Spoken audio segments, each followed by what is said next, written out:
그 무게가 엄청 무거운 건데 안 다친 게 천만다행입니다. 그래서 지금 이제 요걸 바꿔가지고 법당에 있던 걸 갖고 왔습니다. 그거 무너져서 그런가 스피커 소리도 영 어설프니 이상한데. 하여튼 봅시다. 축생도 무난히 해내거니 작은 이익을 위한 일로서 축생도 업을 감당한다는 거예요. 근데 우리 사람들은 업을 감당하는 걸 힘들어하죠. 평생을 살아내기가 진짜 쉬운 게 아니에요. 평생을 살아내기가. 행복하게 살려고 하는 거는 우리가 노력해서 그런 거고, 그래도 이제 많은 사람들이 행복이 너무 중요해요. 그냥 뭐 행복이 따로 있나요? 숨 쉬고 그냥 밥 먹고 이러면 행복이죠. 이런 말들을 잘 듣고 하다 보니까 마음 다스림을 해서 행복을 스스로 추구하다 보니까 이제 행복이 어느 정도 되는데, 그런데 그런 말들을 잘 안 듣고 그런 말씀보다는 그냥 이제 삶에 찌들려 살면 그런 사람도 많거든요. 그러면 삶이 너무 고단해요. 근데 삶이 행복하다 할지라도 삶이 고단하긴 고단할 때가 있어요. 몸이 너무 아프면 고단하잖아요. 심하게 뭐 큰 병에 중병에 걸리면 너무나도 이제 힘들고, 나뿐만 아니라 가족 중에 누가 중병에 걸려도 삶이 너무 고단하죠. 하루 중에도 힘들 때는 고단하기도 한데, 그러나 축생도 무난히 해낸다 생각을 해보면 우리보다 못한 존재도 무난히 해내는데 사람인 내가 이건 못하겠냐 하면서 작은 이익을 위한 일로서 업력으로 해침을 당하는 자는 얻기 어려운 이 가만을 부숴버리네. 이 작은 이익이라는 것은 욕망을 탐하는 거죠. 이익은 큰 이익이 있고 작은 이익이 있어요. 작은 이익은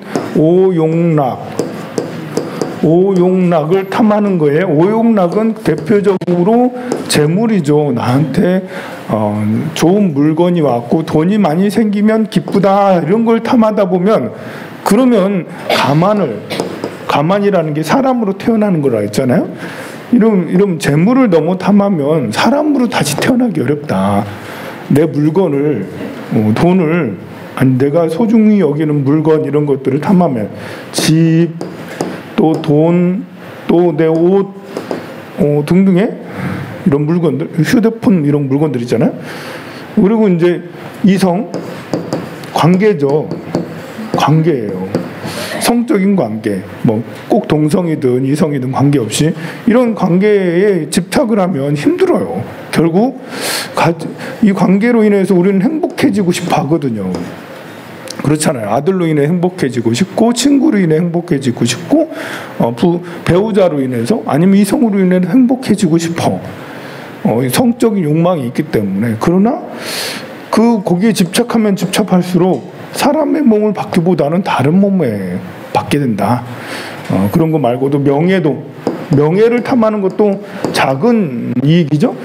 그래서 칭찬받으면 좋아하고 비난받으면 싫어하고 이런 것이 반복되다 보면 사람이 너무 다혈질이 되고, 그리고 겉모양에 너무 치중하게 되는, 가벼워지는, 사람이 제일 가벼워지는 것은 이것 때문에 그러지 않겠어요? 명예 때문에 칭찬해주면 너무 좋아하고 칭찬받으려고, 관심 받으려고 어떻게 하든 이제 잘 보이려고 하다가 겉모양에 너무 휘둘리니까 잘 보이려고 하다 보니까 좀 이제 너무 사람이 천해지게 되는 그런 일이 생기게 되는 거죠. 큰 이익은 뭐겠어요? 작은 이익은 이런 거지만 큰 이익은 진리를 향해 나아간다. 나는 깨달음을 위해서 나아간다. 이런 큰 이익. 당장에 눈에 보이는 이익은 아니지만 우리 영혼을 맑게 하고, 그리고 다음 생에 사람 그 이상의 존재를 나게 하는 그런 것들이야말로 큰 이익인데요. 작은 이익을 탐하면 업력으로 해침을 당하게 되기 때문에 얻기 어려운 가만을 부숴버린다. 사람의 몸을 부숴버린다. 그런즉 이런 마음이 생기기 어렵지만 도의 근본이기에 노력해야만 한다. 뽀또아라는 분은 이렇게 말하는데요. 나라는 것을 없애버린다는 것은 무상을 수행하여 친족과 재물 등 금생의 모든 나에 관한 것을 완전히 포기한다는 거예요. 나를 없앤다. 무아잖아요.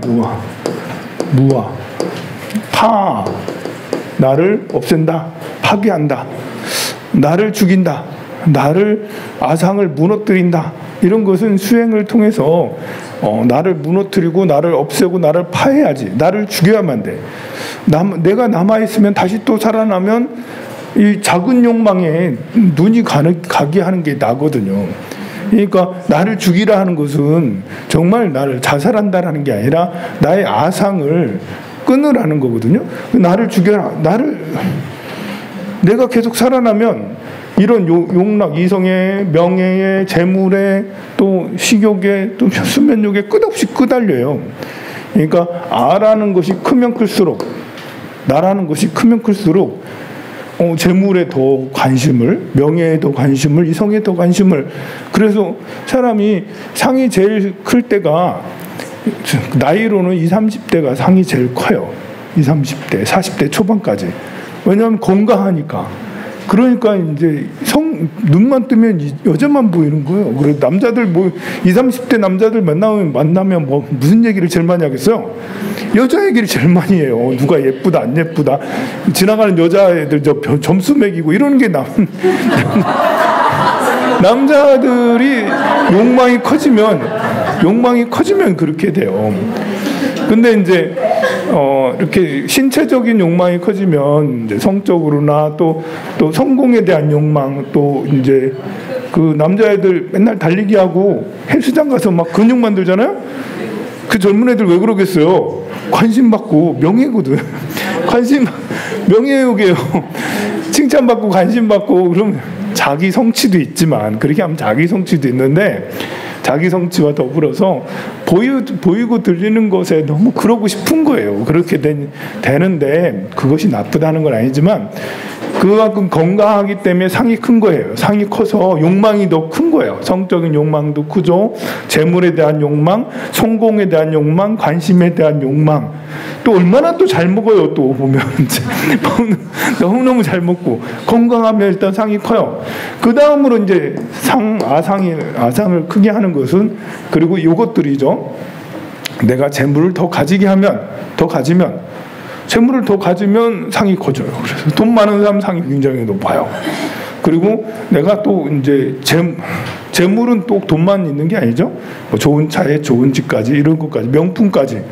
여러분들 뭐 이렇게 지금 나이에는 뭐 내가 명품 백을 샤넬 백을 들고 다닌다고 해서 이게 뭐냐 이렇게 되지만 20, 30대는 그런 거에 목매일 때잖아요.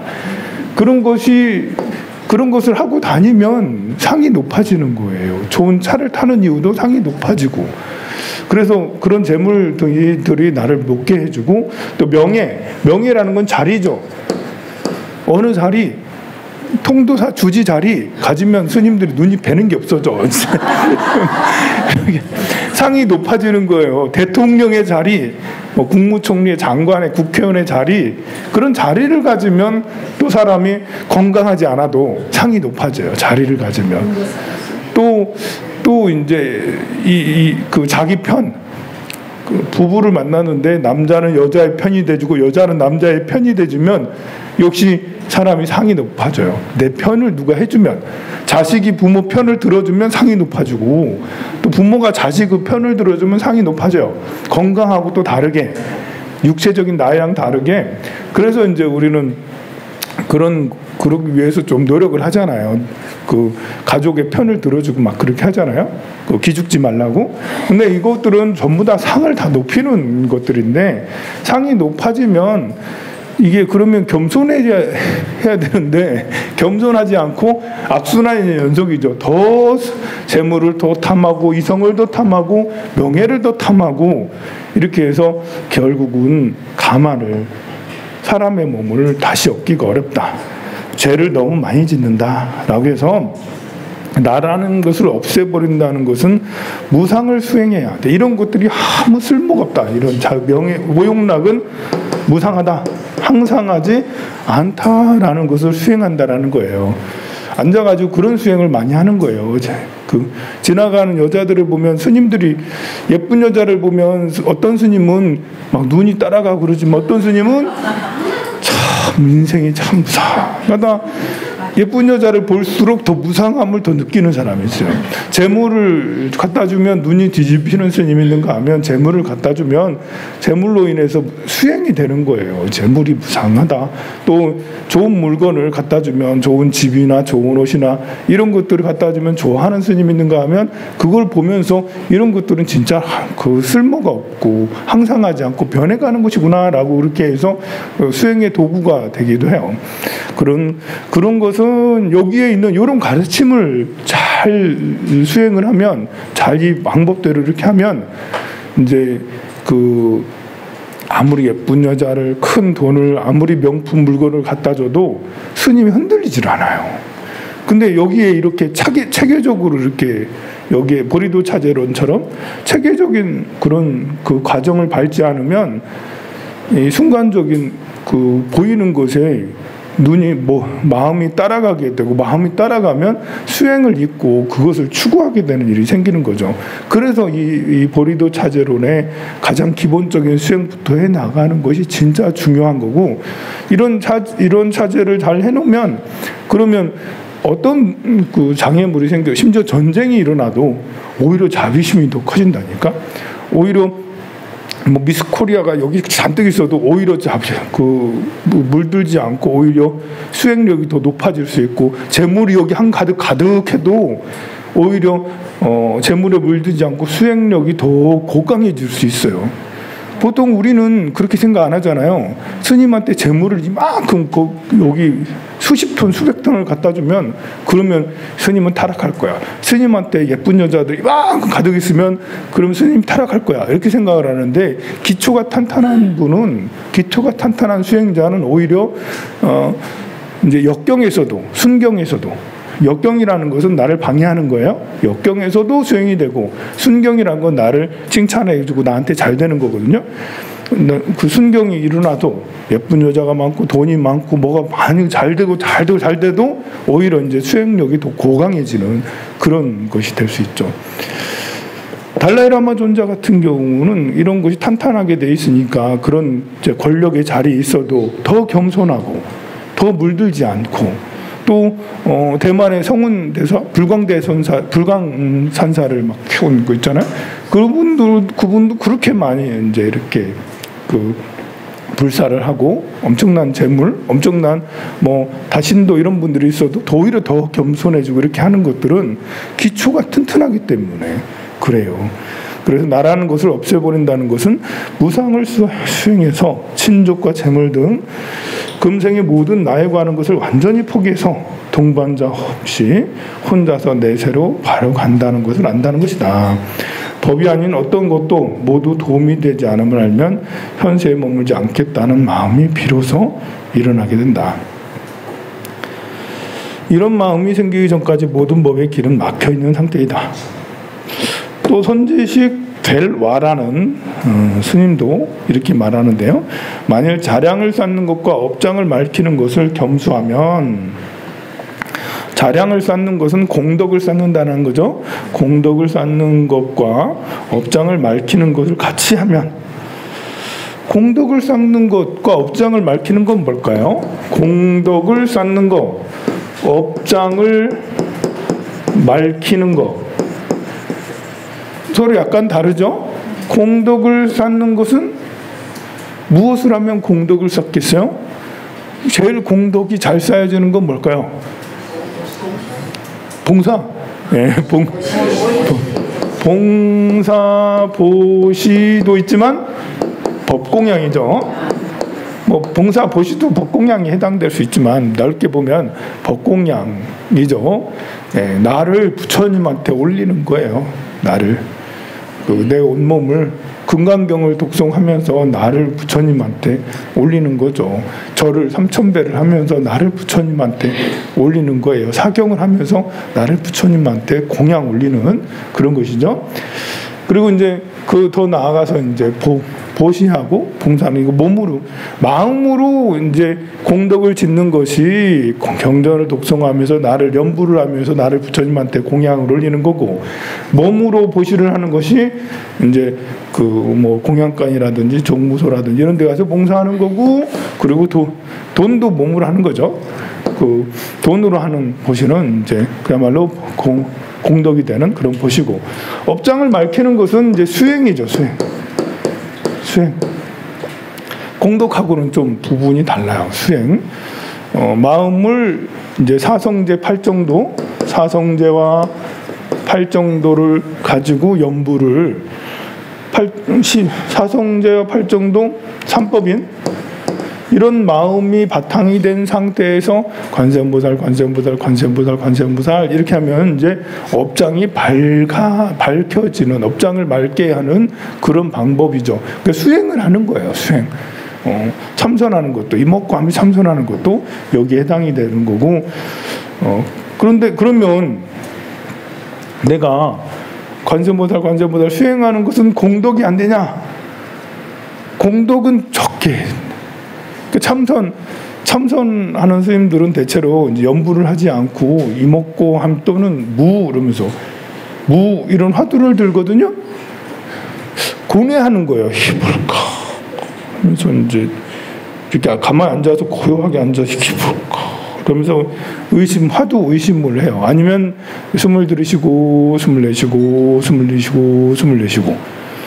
아니면 요가 수행자들은 뭐 이렇게 몸을 어떻게 들고 뭘 해서 이렇게 그것과 함께 이렇게 하고, 그거는 공덕이 되지는 않고 업장을 밝히는 것은 되는데 공덕이 크지는 않아요. 그래서 이제 선방에 다니는 스님들은 부처님 전에 108배로 돼야겠다. 이제 방선하고 나서 좌선 끝나고 쉬는 시간에 법당에 가가지고 내가 108배로도 해야겠다. 부처님한테 절을 올리면서 나를 바치야겠다. 이렇게 하면서 이제 공덕도 같이 짓고 하는 거죠. 그래서 스님은 수행을 많이 하면 복이 많아야 될 텐데 왜 복이 없어요, 스님? 스님도 춥고 배고픈 스님도 많아요. 왜 공덕이 없어요? 왜 복이 없으세요? 전생에 복을 못 지었어요? 스님 30년 동안 그렇게 선방에서 공부하셨는데 왜 이렇게 복이 없어요? 라는데 이제 그 이유는 그 30년 동안 수행을 하는 것은 업장을 밝히는 거지 공덕을 짓는 건 또 아니었기 때문에 그래요. 그러면 공덕을 지은 공양주를 30년 한 보살님은 공덕을 많이 지었으니 복이 많은 건가요? 이게 몸으로 공덕을 짓고 입으로 또 몸으로 공덕을 짓고 입으로 그래서 사람들에게 상처를 많이 줘. 뭐 우리가 이렇게 사람들 기본적으로 이렇게 다들 이렇게 뭔가 마음이 굉장히 넓은 사람이 잘 없잖아요. 마음이 넓지 않은 상태에서 열심히 봉사를 했는데 이게 그러다 보니까 사람들과의 관계에서 자꾸 이제 이상한 말들을 자꾸 해가지고 상처를 주고 막 저를 못 오게 하고 막 그렇게 해가지고 공덕이 반감이 돼 막. 그러면 열심히 공양주를 열심히 30년 동안 안 하고 그냥 말도 안 하고 그렇게 하는 게 더 낫지 않냐? 라는데 그것도 안 하면 속세에 살면 그 사람이 만약에 속세에 있어봐요. 상처를 주는 사람이 속세에 살아봐. 그러면 공덕도 안 짓고 계속 죄만 짓고 공덕도 안 짓고 계속 죄만 짓고 그래도 공덕이라도 지으니까요. 그래서 우리는 알아야 될 게 공덕 짓는 것도 좋지만 이 공덕이 새나가지 않게 하는 것도 중요해요. 여러분들 돈 버는 것도 다 살아봐서 알잖아. 돈 버는 것도 중요하지만 돈을 지키는 것도 그만큼 더 중요하다. 돈 많이 벌면 뭐하냐? 못 지켜서 다 나가서 지금은 오히려 빚만 남았다 이렇게 하는데 똑같아. 공덕도 짓는 것도 중요하지만 공덕을 지키고 공덕을 불려 나가는 것도 공덕 재테크가 필요하다. 공덕도 불려 나가야 돼. 그런데 우리는 불려 나가기보다는 써버리고 공덕이 새 나가는 이런 일이 많습니다. 자, 그래서 계속해서 겸수한다. 밝히는 것을 겸수하여 본尊과 스승에게 기도하면서 정진하고 또한 진지하게 생각한다면 100년 세월에도 그것이 생길 수 없다고 느끼겠지만 유의법은 의연하게 머물지 않으니 어찌 쉽게 생기나. 유의법이라는 것은 이제 우리가 살아가는 법을 말해요. 무의법은 진리의 법이고 유의법은 먹고 사는 법이고 먹고 사는 법은 의연하게 머물지 않아요. 먹고 사는 법은 누구는 부자였다, 가난했다, 뭐 몸이 건강했다, 아팠다, 뭐 이러기 때문에 의연하지 않다라는 거예요. 깜마와에게 대상의 경계를 바꿔달라고 요구하자 아프의 법을 되풀이하였다고 하더니 이 말씀을 계속했다. 다시 부분을 여쭈니 나머지 부분이라 애당치 없다. 그러니까 이런 이제 유의법 속에서 우리가 마음을 정신을 차리고 공덕을 짓고 공덕을 이렇게 공덕이 세계하는 일이 없도록 하는 그런 것이 중요하다는 말씀입니다. 이겨낼 수 없다면 171페이지 이겨낼 수 없다면 3근본에서 구종법상이 알맞는 것을 여기서 3근본이라는 것은 사람들에게는 상근기가 있고 중근기가 있고 하근기가 있다. 사람에게는 상근기는 그래서 상사도, 중근기는 중사도, 하근기는 하사도 수행을 해야 된다. 이런 이제 원리를 가지고 3근본 사람의 근기는 상중하 근기로 있다라고 해서 그리고 구종법상이 알맞는 것을 구종법상이라는 것은 수행법을 말하는 거예요. 원교, 돈교, 점교 이러면서 수행의 방식이 9가지로 분류되어 있는데 그것들을 거기에 알맞는 것을 간직해야 된다. 그래서 금생의 모든 일을 마치 도살장에 끌려가면서 장식을 하는 것으로 간주하고 우리는 지금 계속 곧 있으면 도살장에 끌려간다. 죽음이라는 도살장에 끌려가니 지금 거듭거듭 수행을 해야 된다라고 그렇게 합니다. 다음 페이지 172페이지 내 생애의 귀의 다음 생 하사도 수행에서 처음에는 죽음을 얘기했어요.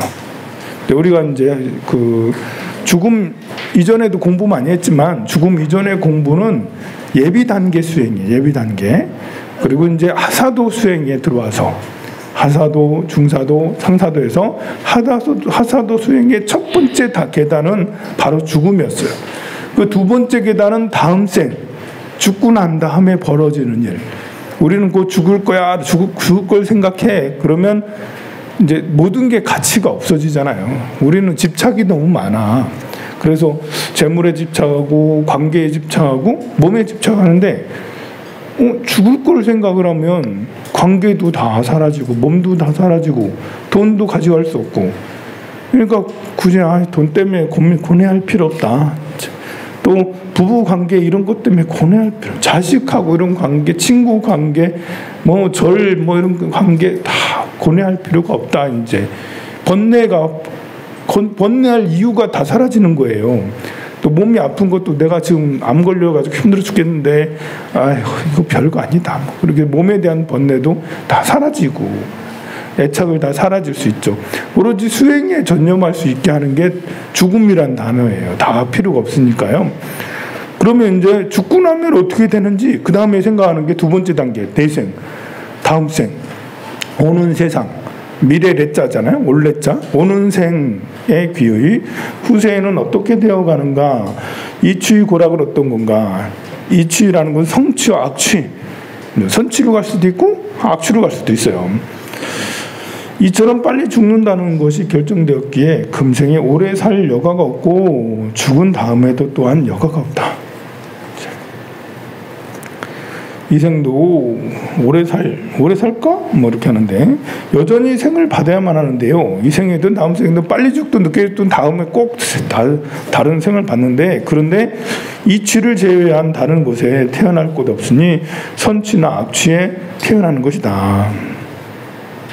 그곳에 태어나는 것은 자기 자유에 기인하지 않는데 모든 업은 타자재이기 때문이다. 자기 자유에 일어나지 않아. 타자재라는 것은 우리가 지어놓은 상황, 그러니까 자기 자재, 나 자재, 자기 자유, 나라 내 마음대로 태어나는 게 아니라 타자재. 이 다른 것의 마음대로, 다른 상황대로 태어난다는 거예요. 내 마음대로 태어나는 게 아니더라. 나는 의지가 있지만 내 의지보다 태어남에 있어서는 지어놓은 지어온 업이죠. 지어놓은 업장이 더 중요한 작용을 하더라. 지금은 내가 밥을 먹고 안 먹고는 내 의지가 많이 반영이 되지만 다시 태어날 때는 내가 먹고 안 먹고가 중요한 게 아니라 내가 지어놨던 업장, 상황, 인연관계 이런 것들이 더 중요하게 작용이 된다.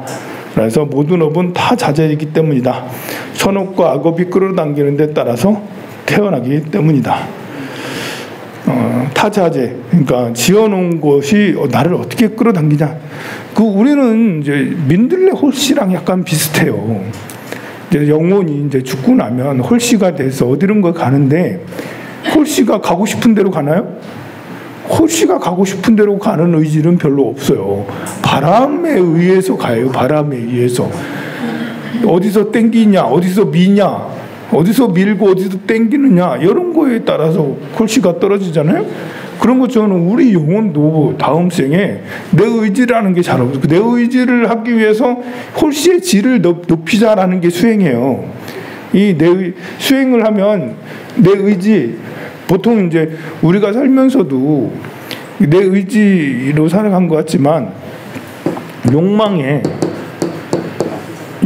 따라다녔잖아요. 마치 이제 어떤 남자애가 어떤 여자애를 보면 정말 마음에 드는 여자애를 보면 계속 졸졸졸졸 따라다니잖아요. 그 마음속으로도 자기 전까지 그 생각하고 눈만 뜨면 또 그 생각하고 이러잖아요. 경험담이에요. 경험담. 그러잖아요. 그렇게 욕망이잖아요. 그런 것처럼 그게 이제 이성에만 국한된 게 아니라 재물도 그러잖아요. 우리는 이제 재물을 그렇게 살아가고 있잖아요. 머릿속에 눈 감기 전부터, 아니 눈 뜨고 나서부터 눈 감기 전까지 머릿속에 돈 그러고 있어요. 그게 이제 욕망의 노예가 돼서 욕망을 따라가는 거예요. 마치 젊은 소년이 저 예쁜 아가씨, 마음에 드는 아가씨를 계속 자기도 모르게 그냥 졸졸졸, 이것은 자기 의지인가? 이게 자기 의지인가? 할 정도로 이 젊은 소년은 그 소녀를 따라다닌다고. 그런 것이 우리가 사는 삶이 이런 거라는 거죠. 우리 모두 다 그렇게 살아왔어. 지금도 그래 살아. 근데 불교에서는 그게 아니고, 불교에서는 지금 이 순간 정신 차려라. 정신 차려라. 너는 욕망에 따라다니고 있단다. 진리를 보아라. 진리를. 번뇌를 끊어라. 욕망으로 향하는 번뇌를 야, 그랬더니 다 이거 죽으면 다 끝나는 거잖아. 그러니 따라다니지 말고 진리를 바로 보아라 라고 그렇게 얘기를 하고 있잖아요. 불교에서는 그렇게 얘기를 해요. 진리를 바로 보라고. 그래서 끌어당기는 데 따라서 태어나기 때문이다. 이렇게 진리를 바로 보면, 그러면 내 자신의 수행력이 마음이 더 커져요. 이것도 상이 높아지는 거랑 비슷해요. 내 능력, 역량이 더 커지는 거예요. 이렇게 나를 바라보기 전에는 내 역량, 사람들의 역량은 비등비등해요. 나를 바라보기 전에는. 부자든 가난한 자든 관계없이, 부자든 가난한 자든 관계없이 모두 다 욕망에 따라다니는 거예요. 사람들이 차별을 지는 것 같아도 마음의 영역에서는 차별이 별로 없어요. 재물이나 그 외모나 이런 것들은 이렇게 욕망에 따라서 차별지지만 마음에서 다 이렇게 나아간 거거든요. 그래서 장애를 가졌든 아니면 부자든 가난하든 관계없이 차별은 우리 눈앞에 있지만 마음은 별 차이가 없어요. 그래서 아무리 그 부자라 하더라도 상황이 나빠지면 막 오히려 화가 나고 막 사람을 막 이렇게 그 나쁘게 원수를 갚고 막 이러잖아요. 아무리 선한 사람도 어떤 때 상황이 막 바뀌어지면 막 진짜 악한 행동들을 하고 말하고 그렇게 하잖아요. 그런 것들은 마음이 대체로 이렇게 편차가 크질 않아요. 다들 욕망이 그냥 따라다니는 걸 뿐이에요. 그 상황에 따라서 이 사람은 이렇게 하고 저 사람은 저렇게 하고 했을 뿐인데, 우리는 저 사람은 좋은 사람, 저 사람은 나쁜 사람 이렇게 평가하는데, 알고 보면 그 마음은 비슷해. 그래서 이 마음이 힘이 별로 없어요. 그런 상태에서 죽으면 마치 민들레 호실처럼 일로 그냥 바람에 따라가는 거예요. 마음에 힘이 없게, 영혼에 힘이 없으니까. 근데 이제 바로 이 순간 죽음을 생각하고 이게 다 필요 없다라는 것을, 그래서 마음을 보는 자, 마음을 봐서 수행을 하려고 하는 사람들은 마음의 힘이 점점 커지게 돼서 저승에서도 작용이 된다는 거예요. 홀씨도 AI가 돼서 홀씨도 이제 요즘, 옛날에는 드론을 날리면 여기에서 조종하는 조종자가 있어서 드론이 그냥 이렇게 그 전파 방해하면 팍 떨어지고 막 그래요. 그런데 지금은 드론에도 생명이 생겼어.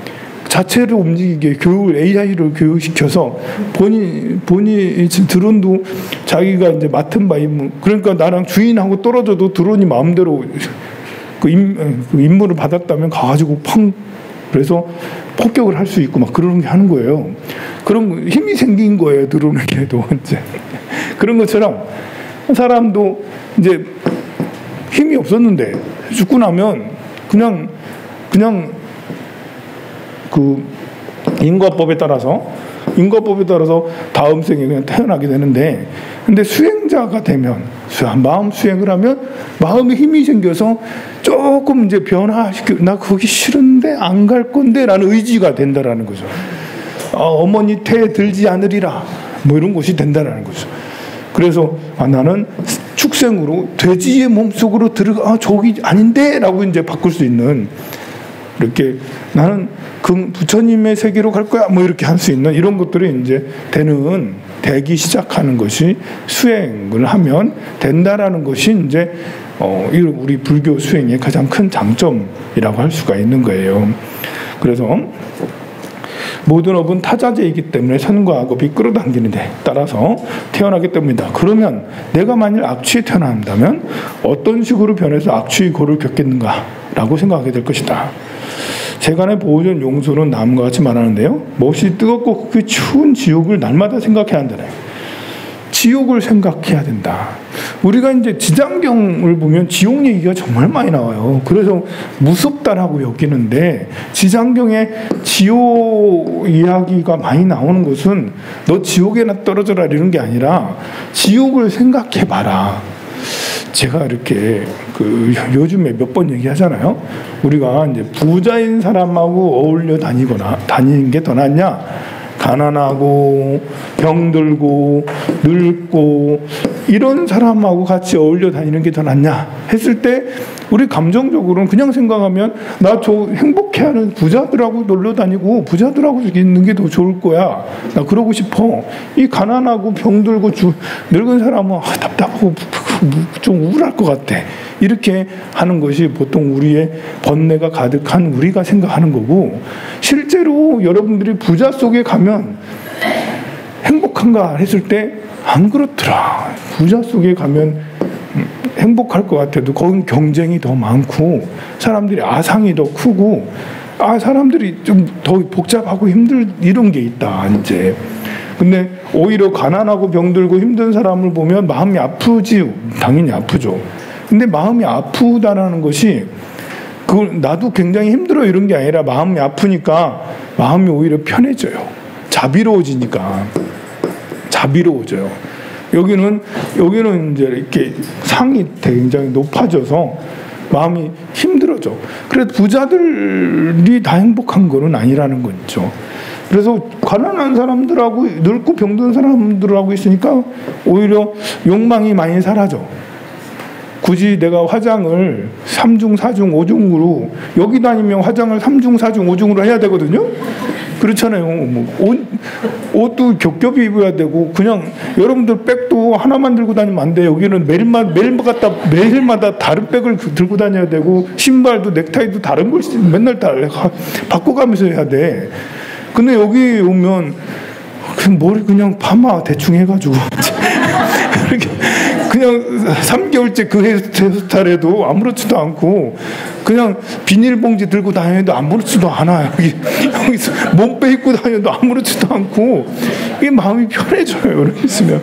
근데 여기 있으면 맨날 그렇게 그게 스트레스 아닌 것 같아도 굉장한 스트레스예요. 근데 이렇게 하면 마음이 굉장히 편하죠. 그런 것처럼 지옥을 생각한다라는 것이 너무 무섭다, 징그럽다 이런 게 아니라 지옥을 생각하면 그러면 우리가 욕망을 많이 제어할 수 있게 되는 거예요.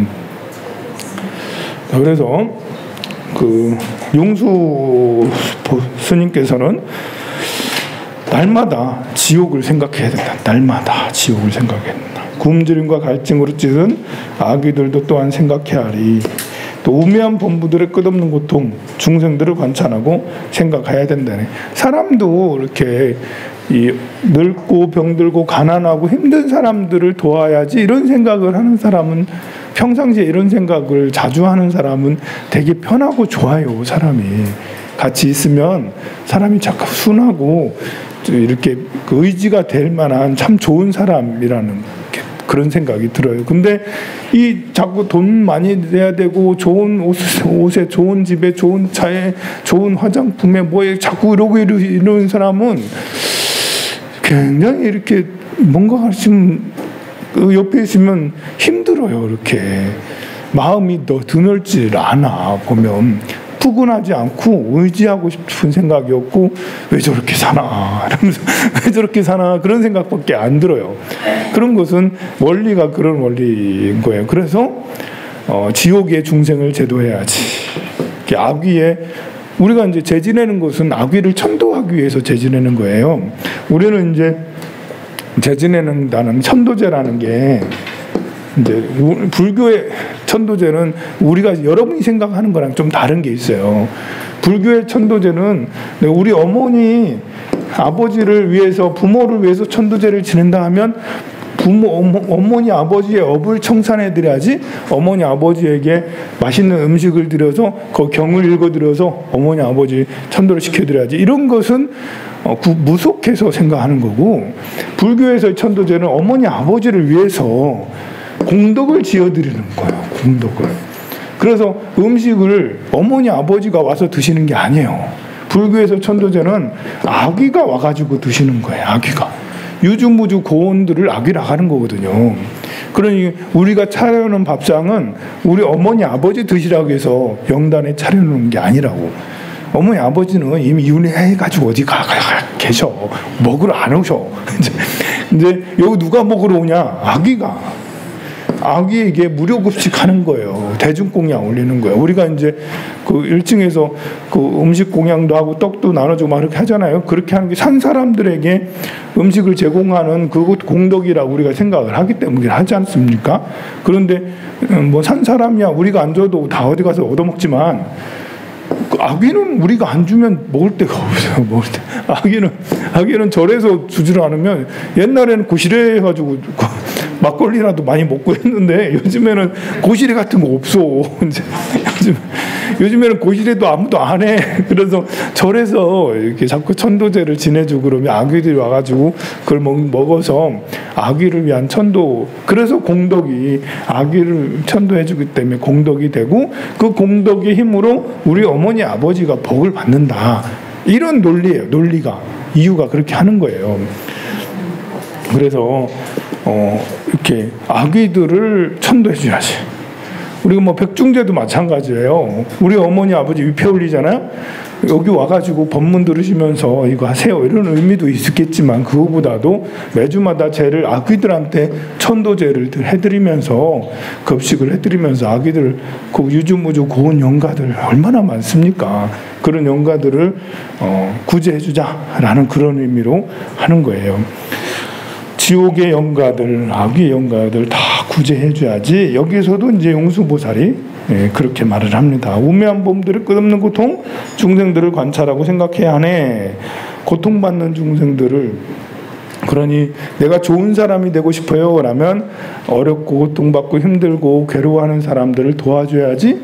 이런 생각을 더 많이 하면 사람이 굉장히 마음이 넓고 편해지고 좋은 사람이 돼요. 정말 좋은 사람이 되어져요. 그런데 어렵고 힘들고 좋은 그렇게 이런 사람들을 도와줘야지 이런 생각을 하지 않고 좀 어쨌든 내 앞에 생긴 문제가 있는데 이런 문제를 어떻게 해결할까 어떻게 될까 이런 것만 고민하고 있으면 내 집안 문제라든지 내 재물 문제 건강 문제 이것만 고민하고 있으면 좋은 사람이 되기가 어려워요. 옆에 있으면 같이 머물고 싶은 생각이 별로 없어요. 인연이 있어서 이제 우리가 삼합이 있어가지고 합이 인연이 있으면 나쁜 사람하고도 좋은 느낌이 있어요. 인연이 있을 때는 악한 사람이 있고 선한 사람이 있잖아요. 선한 사람은 인연이 없는 사람도 그냥 인연이 되어요. 편하니까 좋으니까. 선한 사람은 누구나 다 저 사람 참 좋네. 근데 이제 선한 사람이든 악한 사람이든 인연이 있어요. 그걸 보고 이제 삼합이라고 그러고 육합이라고 그러고 삼합과 육합을 가지고 이 삼합과 육합의 관계면 인연이 진짜 본드 같은 인연이에요. 만나면 그냥 좋은 거예요. 선악하고 관계가 없어요. 선한 사람도 삼합육합이 되는 사람이 있고요. 그러면 이제 선한 사람도 더 잘 누구랑 다 잘 지내지만 더 잘 지내는 사람이 있는 거예요. 악한 사람도 삼합육합이 있다니까. 그러니까 나는 착한데 쟤는 진짜 평판이 나쁜 악한 사람이야. 그런데 내가 보자마자 얘가 마음에 들어. 왜 그러겠어요? 삼합이니까 육합이니까 악한 사람이라도 겁나는 게 없어. 남들은 겁나서 가까이 못 가는데 나는 제가 좋은데 이게 합이 들었으니까 그런 거예요. 그래서 아무리 좋은 사람도 주변에 옆에 악한 사람하고 친할 수 있는 거예요. 근데 이제 이 악한 사람도 서로 합이 들었으니까 다른 사람한테는 다 욕하면서 둘이서는 욕 안 하고 좀 잘 지내고 그런다니까. 이제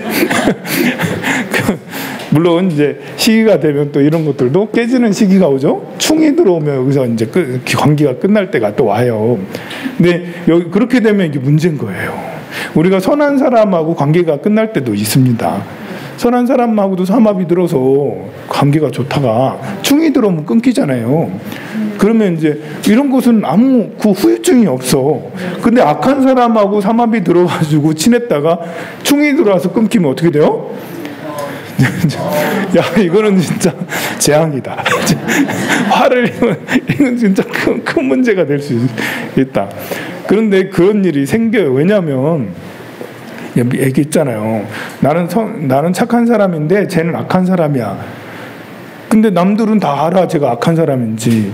근데 얘하고 삼합이 들어서 나는 모르겠는데? 나 쟤 좋은데? 모르겠는데? 눈이